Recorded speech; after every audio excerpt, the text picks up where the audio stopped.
before he drops onto the shoulder.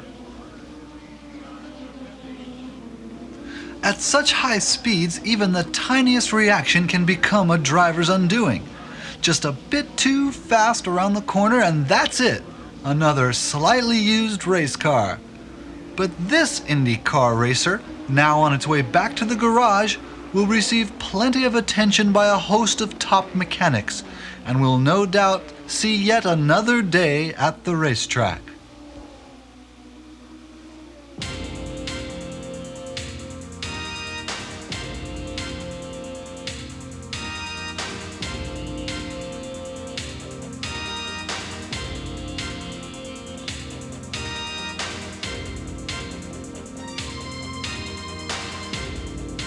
Long Beach Grand Prix President Christopher Pope used to gaze at the Pacific and imagine it was the French Riviera.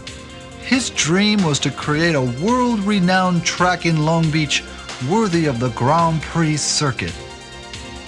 So he acquired the services of Grand Prix great Dan Gurney to lay out a course along the streets of Long Beach. Gurney designed a 12-turn, 2.2-mile circuit that gave the participants a twisting test of horsepower and gearing.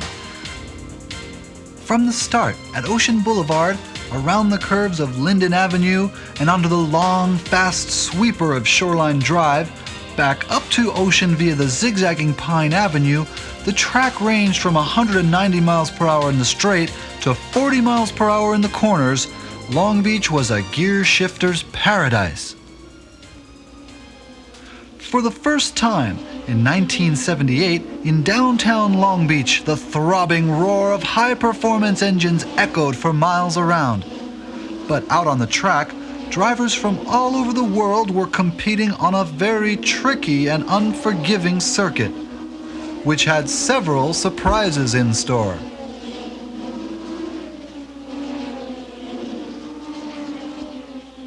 Such as here, where Hans Stock in car 16 literally runs up the backside of another racer early on in the race.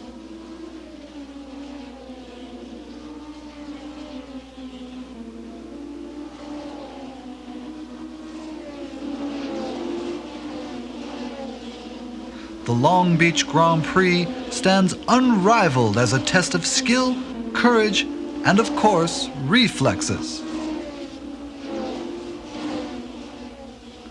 It's very easy to lose control in the corners after the sweeping, nearly mile-long straight.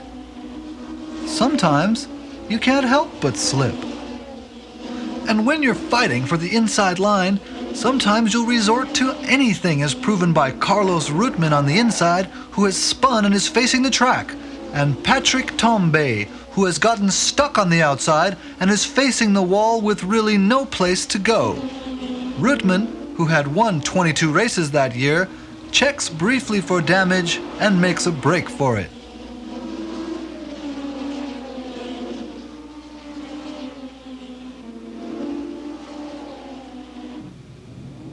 Long Beach has a reputation of being extremely challenging because of the demanding track and the small distances between the cars at high speed. Anything can happen. Such as here, the beginning of the 1979 Long Beach Grand Prix. Trouble in the cramped driving conditions, especially in the first lap, is worse than driving in rush hour traffic.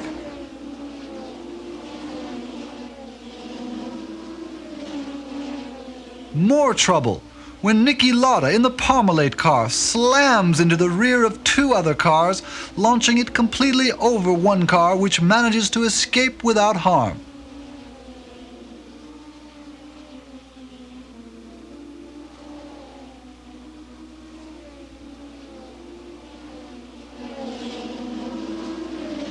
The one fear of all mechanics, track officials, and of course the drivers is fire.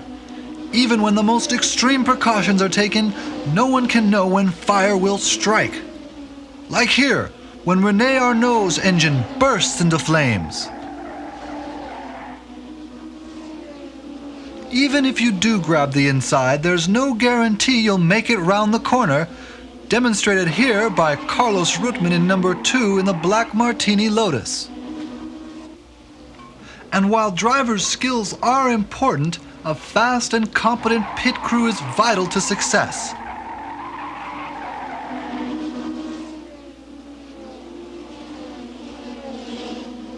Here, Jean-Pierre Jarier almost smacks Jody Scheckter in the red Ferrari. But Scheckter manages to stay in a lower gear and passes Jarier from the outside.